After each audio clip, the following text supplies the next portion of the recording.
you listening to? Straight Talk with Kim and Carolyn.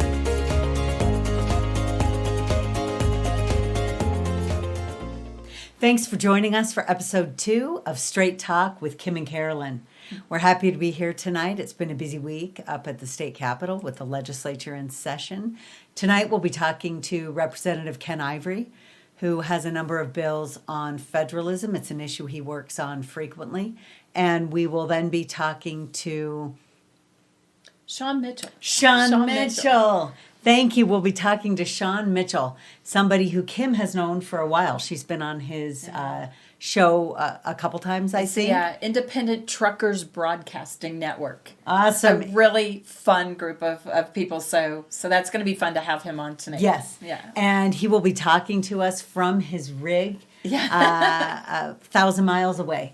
And we'll have him joining with us in a bit later tonight. So thanks for being here with us. And thanks to our producer, Fosmu. Thank you, Fosmu, for your work and for keeping us on top of our work. You're welcome.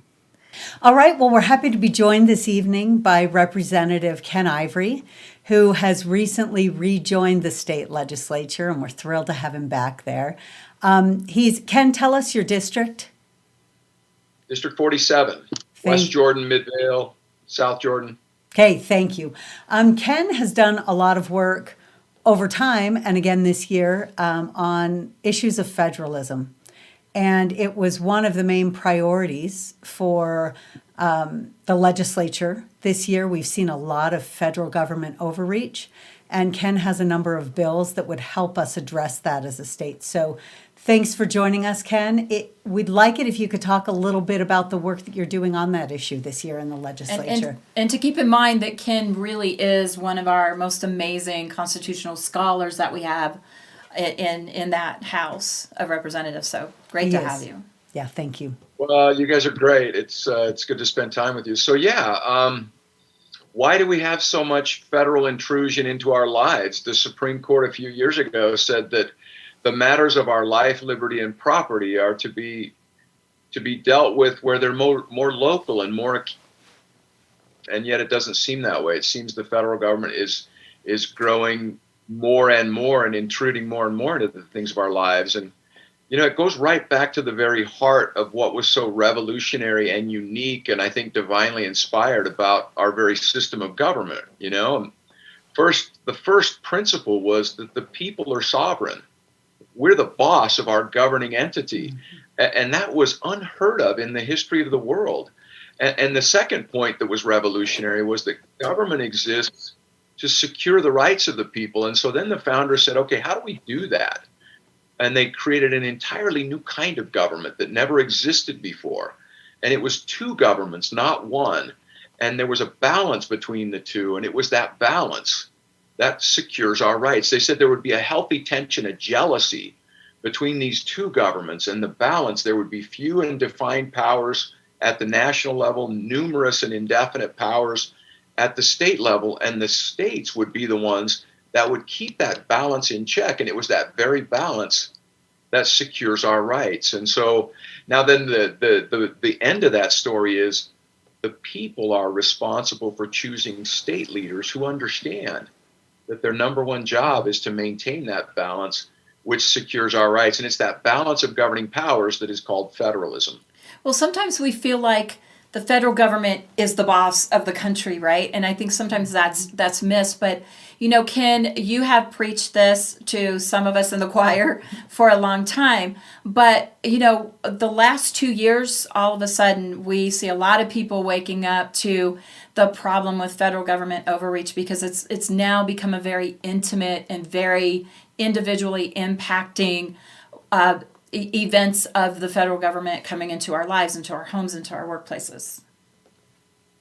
Yeah, so I was just talking to a colleague a little while ago, and if you think of what we do in the state as like building sandcastles, we know what kind of sandcastle we want in Utah. We want this beautiful sandcastle that deals with our people, and the federal tide comes in and washes it away, and then we start to build another sandcastle, and the federal tide washes it away, and we start to build it again. And federalism is about building the seawall and saying, look, this is our responsibility. We know how to take care of the health, safety, welfare of our people. You stay in your lane and do the things that you do and do that well, and quit trying to do better the things you're not supposed to be doing at all. And federalism is about defining, restoring, and maintaining that balance of power, the roles and responsibilities that any healthy organization needs to maintain. But quite frankly, when the states don't clearly understand where that line is, we really don't know what to defend. I'll tell you a quick story. I was speaking in Des Moines on federalism type issues in 2017, right before the legislative session started. I was sick. I just wanted to get home, and there was a freezing rain. And when I got to the airport, we're stuck on the plane for a number of hours, and I had to connect through Minneapolis to get home. I thought, great, I'm going to be stuck in Minneapolis. And as we just about got to the airport in Minneapolis, and we're a couple hours late, I had to connect, and I saw this guy in a huge man in a bright red University of Utah T-shirt. I thought, that guy's going where I'm going. And so I got off the plane, I got behind him and just ran as fast as I could to keep up with him. And he's carving a lane through the sea of people. And we get to the gate right as they're closing the door, and they sit us down next to each other. And, we introduce ourselves. I said, I'm Ken Ivory, I'm in the state legislature. And he was the linebacker coach for the University of Utah, but he played at BYU. And he said, well, what do you do in the state legislature? And, if I tell him federalism, right, it's not going to mean anything. Well, that BYU Utah game, that holy war, it's a pretty big deal, right? It's like, yeah, it's a big deal. The practice is different, game is, media is different, the preparation is different. It's like, yeah. I said, well, imagine Saturday morning, the coach's speech is different. You come running out of the tunnel, stadium is packed. You get on the 50-yard line, you're ready to face off against the other team, buckle your chin strap, and you look down, and there are no lines on the field anywhere. No out of bounds, no yard markers, no end zone, no lines anywhere. Mm-hmm. He said, oh, that'd be a disaster. I said, well, that's what government's like today. I'm working to paint the lines on the field again so that we know where the line of scrimmage is, the line that we're defending. We know what a first down is. We know what out of bounds is. We know what the goal is, so that we have this healthy competition. And he's like, oh, I get it. And that's really kind of what federalism is about. It's defining those lines and knowing where we stand, and healthy tension. People get into states' rights, and states don't have rights. States have powers. People have rights. States have power to protect the rights of the people. But if we don't know where the lines are, we don't know what we're defending. So I like your analogy. Let me take that. And so someone like you, and I would say, someone like me when I was in the legislature, and the things that Carolyn also believes and stands for, is we would be concerned maybe about the small lines, the 1 yard lines. and maybe people didn't take this as seriously when we've been sounding the alarms, ringing the bells that, this is a problem. The federal government is coming too far into this. Well, now the federal government is erasing the big end zone lines and some things that really are impacting people. And so for some of us who got into maybe what some would view as more minor issues, but we wanted to press this federalism thing, wanted to make sure that we keep that seawall up. And now people are learning why we wanted to keep the seawall up. Mm-hmm. And in really tragic ways. But so you had to build this session to sort of reaffirm that, to kind of shore that back up, to start to build that seawall. Tell us what happened to that, what the bill did, and where is it now? Yeah, right. So HB 209, and what it does three basic things, right? So the first thing it does is we get an apolitical third party, non-political, maybe a university like the Constitutional Studies Center at UVU. They do a review of all federal action that might have federalism implications. We've already got the standard in Utah Code. It's 63C4A 304. We've defined the constitutional line in Utah Code. So this non-political third party looks at all federal action against that constitutional line and sends a review to the Federalism Commission saying these are things with federalism implications. Right, so we get a non-political review saying if these things start to encroach on that line, well, then the Federalism Commission looks at that and determines which things really do appear to cross the line and how. And then they make recommendations of the powers that the state has, what should we do about this? And maybe their decision is to do nothing, but it's a choice. We don't just let it go. So we put sunlight on the actions of the federal government and monitor and maintain that jurisdiction. So that's one thing that it does. Ken, before you move on, Yeah. Representative, would you just briefly explain what the Federalism Commission is? Yeah, so the Federalism Commission is something that I created going back into, we started the first part of this in 2011, and then the Federalism Commission was created, I think, in 2013. And so that's a legislative commission to, we kind of specialize in the legislature in different areas because there's so many topics. And so the Federalism Commission is really looking at how do we monitor and maintain that balance of governing power for the state, and what actions do we take to do that? So what this would be is a systematic process to look thoroughly at all actions of the federal government and begin to look at how we maintain that seawall, how we maintain that governing balance. And so think about, by taking politics out of the initial review, it doesn't matter who's in the White House or which party controls Congress. And so we take that out. There'll be a list that everyone can look at. They can see the kinds of things that the federal government's doing to intrude on the jurisdiction of the state, and see what the Federalism Commission is recommending. It will allow us to work more actively with other states and work together. One thing that's really critical is most of the time, nobody talks. There's no training for state legislators on what the jurisdiction of the state is and what the powers of the state are to maintain and defend the jurisdiction, to restore and maintain this governing balance that protects our rights. There are a number of them. Madison in Federalist 28 and Hamilton in Federalist 46 said the federal government would never interfere with the states. They have so many powers, it wouldn't even be a close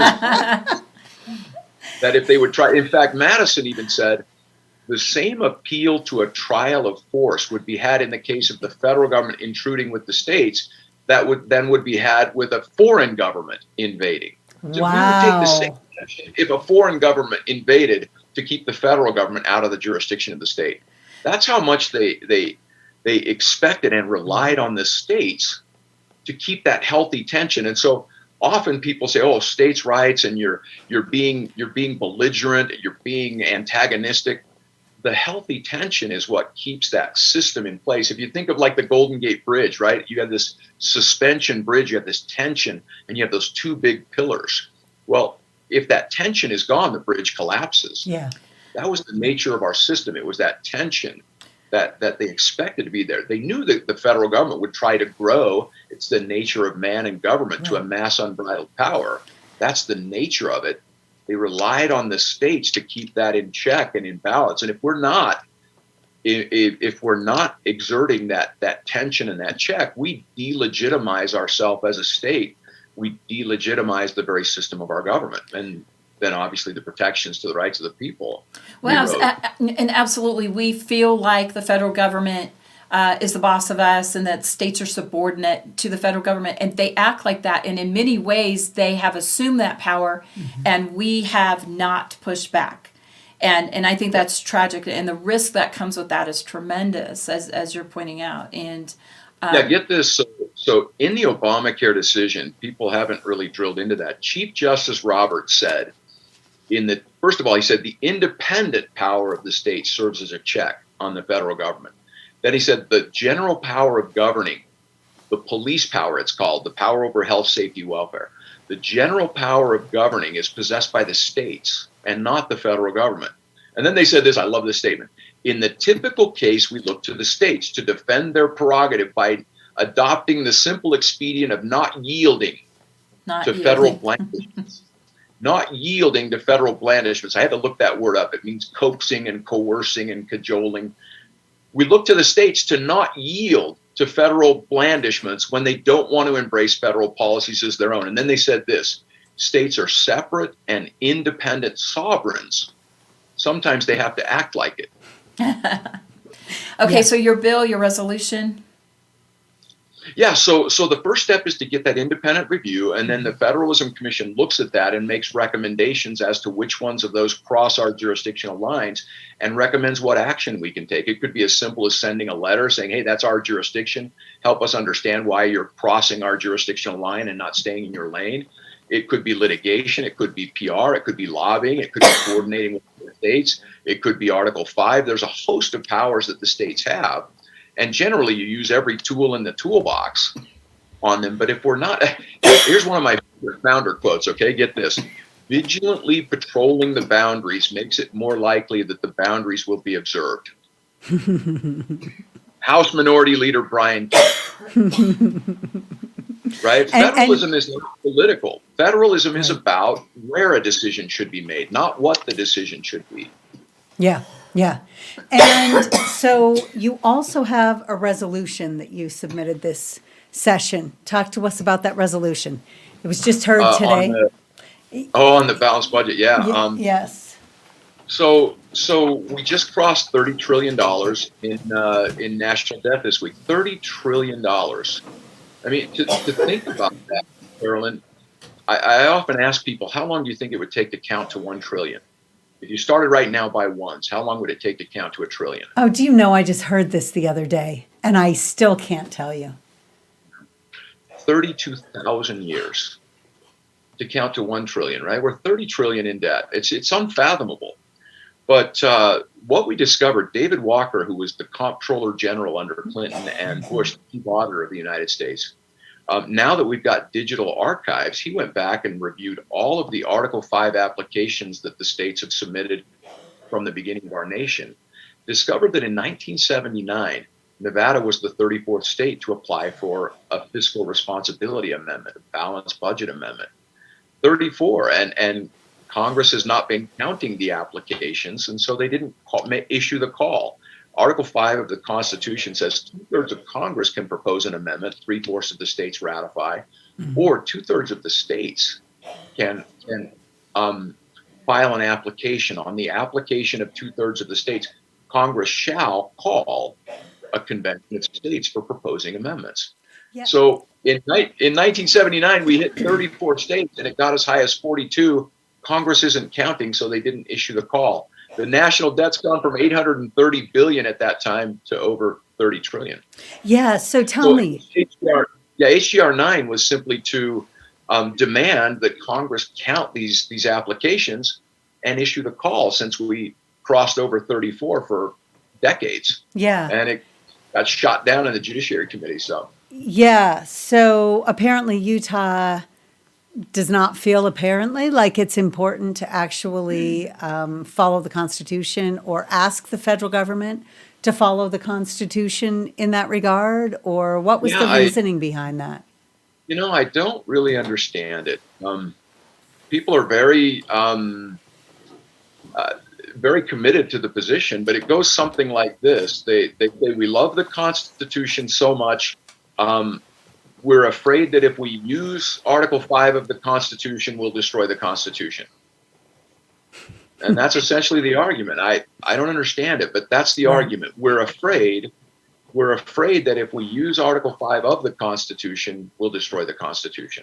So was that the majority of the pushback that you received in the Judiciary Committee on that resolution? Yeah. There were a number of people there that be afraid. This is a threat. This is threatening. Be afraid. It'll melt down. It will destroy our Constitution. And, George Washington said, if in the opinion of the people, the distribution or modification of the constitutional powers, this balance, they didn't know what the balance was supposed to be. They were doing their best to figure it out, but they put Article 5 in there to say, you'll get this balance. You'll fine tune this balance over time. He says, if that balance is ever wrong in any particular, let it be changed by an amendment, the way the Constitution designates. Don't let it be changed by usurpation. That's how free governments are destroyed.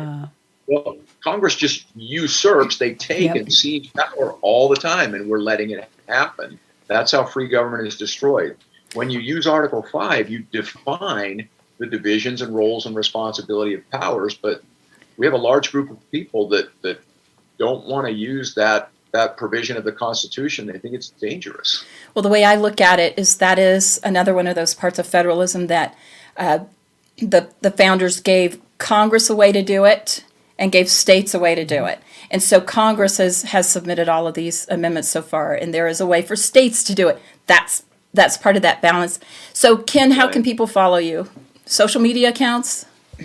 Yeah, I've got a Facebook page. I've got Twitter. I don't do a lot on that, but probably Facebook page is the best. And yeah, we're going to move forward. HB 209. That's going to really set the stage in methodically, systematically reviewing that balance. There's also a provision in there for a federal fund, rainy day fund. We begin to store and stockpile federal funds so that if we get some of these federal grants that have all the strings attached, we've got a pool of funds to buy our independence out. We can reject the federal funds because we've got a replacement source of funds. And so that's another provision of the bill. There's another provision that we have state attorneys do some continuing legal education on federalism, on this balance, on the powers of the states. Well, didn't you learn that in lawyer school already? Oh my gosh, Kim. So constitutional law in 30 seconds or less, right?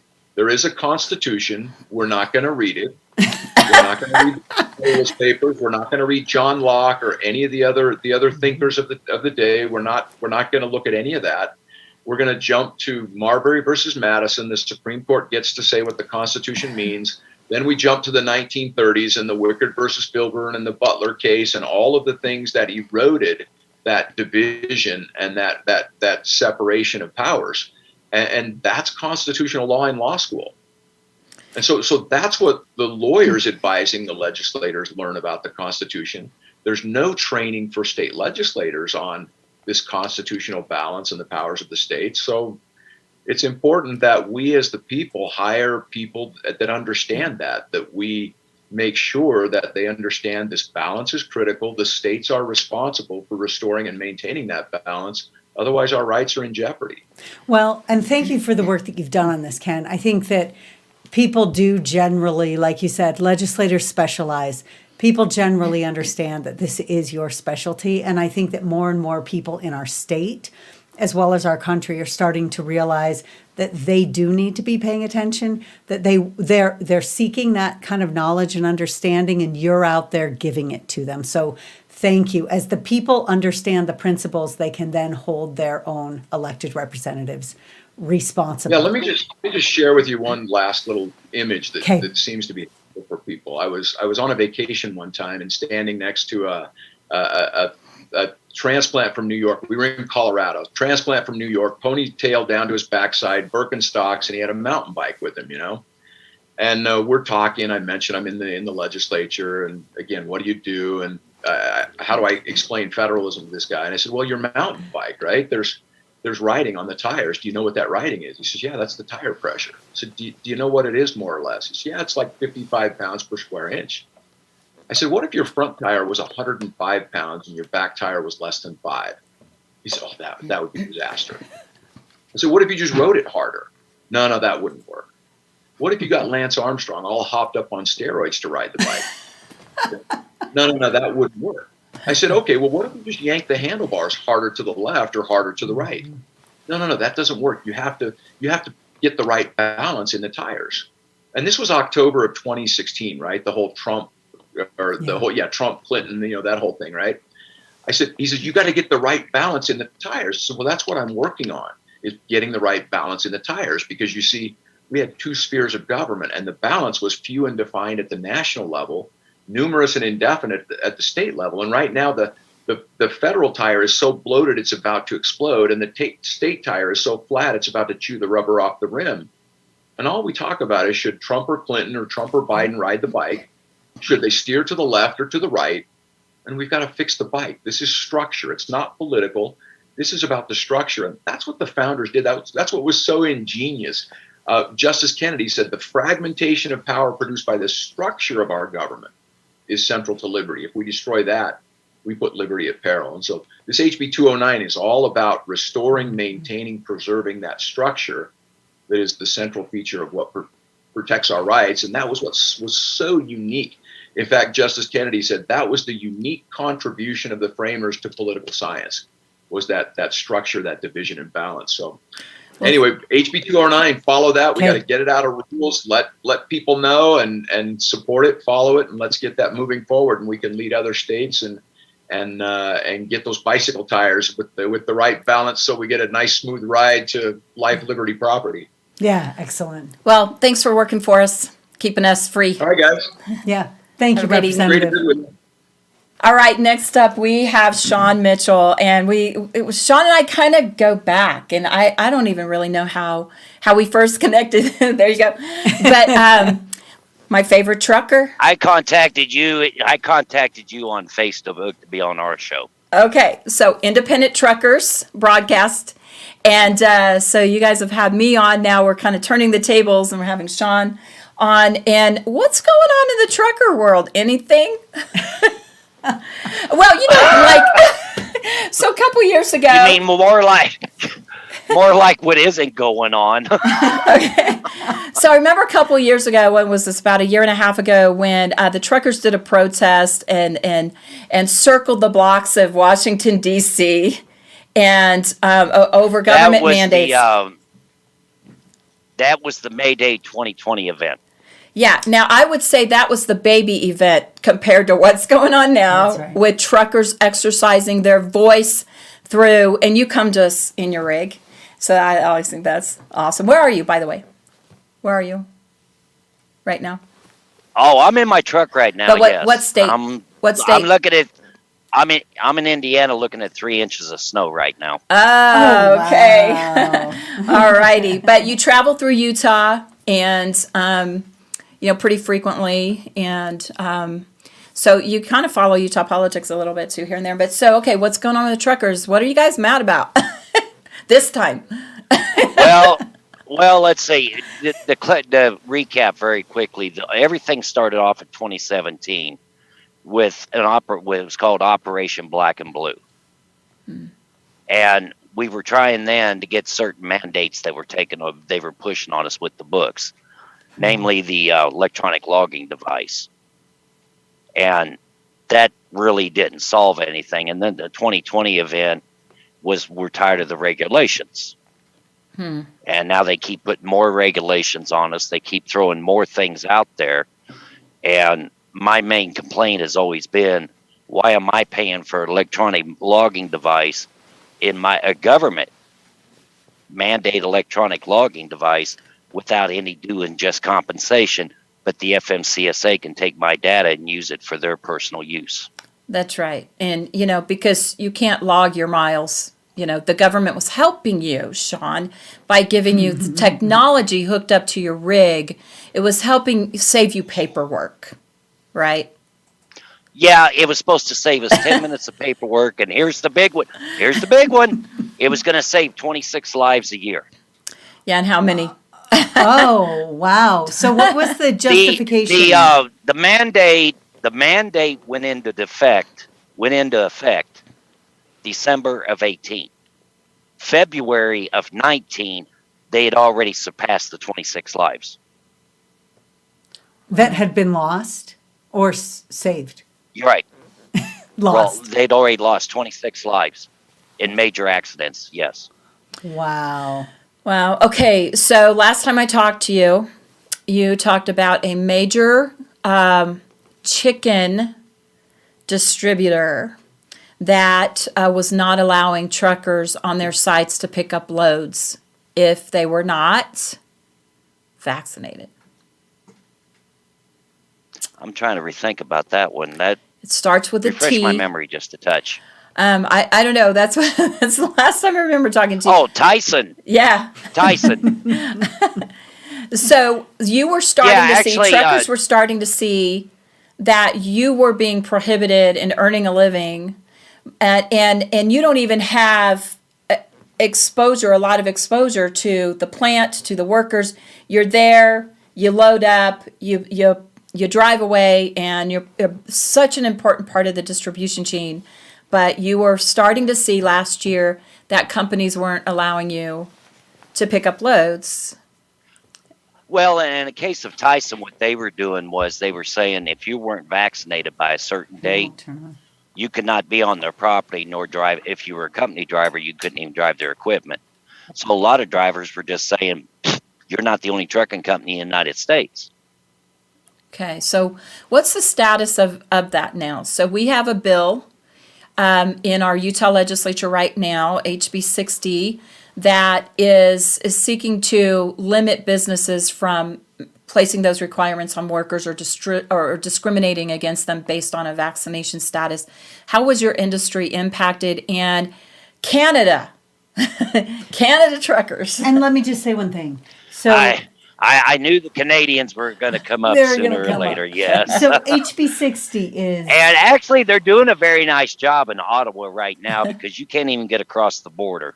Really? Wow. And I had heard. At Coots, forget it. At Coots, forget it. You ain't getting across the border. They got farmers that are taking the medium to get around the security and the police officers that are blocking the road. And I had heard. They got and then if they got an implement on, the implement follows them too. So I had heard that American truckers were going to be joining or had been joining with them. What's going on there? Well, in a sense, they have. And, it's been very supportive. And over at the Truckers Independent Broadcasting Network, we have actually been showing some of their videos, what they're doing, even if it is live through TikTok. Of course, once they shut it off, that's the end of it. But even just regular ones that have been saved, we've been sharing those over there. There's actually some very good camaraderie up there in Alberta and in Ontario. The sad part of it is you've always got those few Karens, and the drivers woke up one morning in Ontario, and some of them had either spray painted the truck or they actually knocked the windows right out of Parliament. Wow. So, and the drivers aren't putting up with it. They've had enough, and they're actually starting to police everything, to keep peace because they don't want no problems. No, that's exactly They just want a nice, right. slow protest. And from what I hear, Justin's went MIA.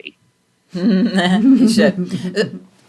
So we are learning, I think a lot of people are starting to feel how important your job is and what you do as a trucker. Yes. As we have, as we're ordering things and buying things online and finding out that it's going to be 6 months out or whatever. And so we know that we've got barges outside of harbors and stuff isn't moving, and container trucks or container cars, or whatever you call them. Containers aren't moving, but then there's you, and you get the stuff to us. And so people are really, for the first time, I think, and for our generation, to feel what happens when that distribution chain is interrupted. Very quickly, I always joked, and I said, if you want to shut this country down in 1 week, if you want to shut this country down, quit hauling one specific commodity. So now, paper. Look what COVID did the first round. No paper mills were working. That's true. And we saw certain paper fly off the shelves. So what is the warning, and where you do have industries that, or you have companies that have placed this mandate, this vaccine mandate, and self-imposing that disruption in the distribution chain. So what are you all doing at truckers, independent truckers, and what do people need to know about this? Well, and to be honest with you, one of the things that I would actually say is be patient, because we're only getting loads as fast as we can get them. Granted, the FMCSA suspended our rules if we for certain ramifications. You can drive a little longer. Supplies, if it was, I'll explain that. Okay. If it was medical supplies, if you were restocking a DC distribution center, or if it was a certain commodity that was actually needed, the way that worked was you could go from point A to point B nonstop. You could throw the logbook out the window. Wow. But when you got to point B, So if it took you normally 16 hours to do a load and you did that 16 hours, that's fine. But when you got to the other end, the FMCSA said you have to take your full 10-hour break. You have to find a truck stop, you have to find, or a safe haven, and you have to take your break. You cannot take another load until after your break was over. There was a lot of misconfusion on that, and a lot of drivers got in trouble. Because the rules keep changing. So I right, just suit wanted to needs. clarify that. Yeah. Okay. Well, how can we support you? I mean, we are definitely learning how much we appreciate you. So I am grateful for what you do. Yes, I think we all are. Well, and I'm grateful for what you and Carolyn do and how you guys stand up for us and what you consider as justifiable rights. The one thing we've always said about the public, we need to get them on our side to the point that they understand. We're not out here to try to gouge everybody. We're just out here trying to make an honest living like everybody else. I mean, the last time I was in Utah, fuel was over $4.05 a gallon. Yeah, it's about there, yeah. And these brokers are still wanting us to run for $1 to $1.50 a mile on freight. You're not going to make it when you're trying to. You're not going to make it when you're trying to pay for your own bills. I just had to put $3,800 in this last week. Wow. And that was for an overhead, and I had to get wiring and a B service. Imagine what happens when I have to get my engine rebuilt, and that's going to be about $30,000. Right. Well, and I think that I mean, that is the start, right, of increasing even beyond where we are now, inflation, right? Because you guys can have your margins squeezed only for so long. The brokers can have their margins squeezed only for so long. And then we're going to see, I think, much more significant inflation than what we're seeing right now when those costs actually hit us. And you bring up a good point, Carolyn, because when the ELDs came out and we were told we had to pay for them, and I went to my U.S. Senator, which actually Mike Braun has done some good for us. Great. But I went to my U.S. Senator and I told him I had to put up $1,500 for that little black box I showed you tonight. Yeah. I have to pay a yearly subscription. Oh, and really? then my case, I have to pay a yearly subscription for that ELD. For them to monitor And then you. Right. Yeah. And then what gets me about the whole thing is what I've always said. Why am I paying for government subsidized, or it's not subsidized, but why am I paying for a government mandated computer device to be put in my truck as a business owner, and yet though I'm not getting any due and just compensation off of it? Yeah. But the FMCSA can use my data so they can try to bring out those autonomous trucks. Oh, interesting. And you just told us how much your batteries cost. You just bought new batteries for that device. What did they cost 4 you? batteries, they were $880 How long do they last? for 4. Usually it depends on what you got. I was told with these it'd be 30 months. Oh, wow. So not even 2 years. Yeah. And that's only half. I've got 4 more on the other side that operates. It's a marine type battery, and that operates for. This is great for California. That way, I can run air and heat, and I don't have to have the truck idling. Oh, Nice. Nice. That is nice. Well, It's like an APU unit. Huh. Nice. Well, again, thanks for all you do. Thanks for sharing some time with us, Shawn. And we do absolutely respect and admire. We know you're such an important part in that distribution chain. What we need to not do is self-impose through the federal government or through businesses imposing these kinds of restrictions in an already strained environment. We like our stuff to get to us when we order it on Amazon or whatever. Yeah, it's true, and I think we're realizing how quickly and easily this whole chain breaks down, right? If we are not taking care of it. I will give you a very quick example. I asked to get a new driver's seat for my truck. I drive a 2009 Kenworth, and I just asked about getting a driver's seat. Never mind the fact that it's $2,200 out of the factory. They're anywhere from 5 weeks to 8 months out to get me that seat. Wow. Yeah, so the supply chain disruptions are even impacting the people who are parts of the supply chain. The supply chain. Yeah. Yeah. Well, thanks so much for Thank coming you. on, Shawn. Thank you for joining my favorite us. trucker, independent trucker, broadcast Oh, network. and So follow him. And yeah, where can we follow Well, you? thank you, ladies, and thank you. Yeah, where can we follow I you? appreciate it. If you go to the Truckers Independent Broadcasting Network, you'll find that's where that's where we are. We also have another Facebook page called Truckers United for Freedom, Okay. and that's mainly ran by John Grosvenor. John actually, I'm going to give him a plug here. John actually is now doing big time. He does FM radio out of Hudson, New Hampshire on Nice. Wednesday nights Nice. called The Common Conservative. Okay. And actually, Kim, you've been nominated by getting on there sometime. Okay. Yeah. Let me know. I'm happy to. I'll come on anytime.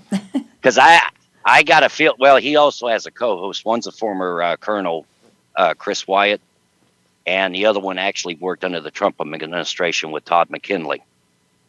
Are you still doing your Sunday But I night have show? a feeling John's revamping that for right now. Okay. He's looking at doing a new media player because, quite frankly, he wants to get away from Facebook.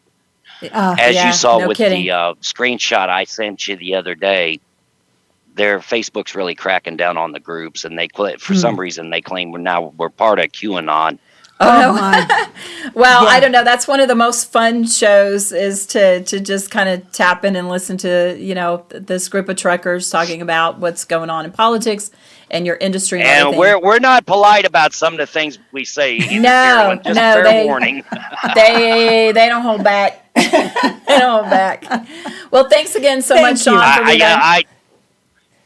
I think they're polite when I remind them where Kim's from, and they get on their best behavior. But other than that, nah. You come on the show, you're fair game. Thank you for Alrighty. joining us. Have a great night, Shawn. You ladies have a good night, and thank you again, both Thank of you. Thanks, you. Shawn. Okay, bye-bye. Bye-bye. Take care. Thanks for joining us again on Straight Talk with Kim and Carolyn. See you next time.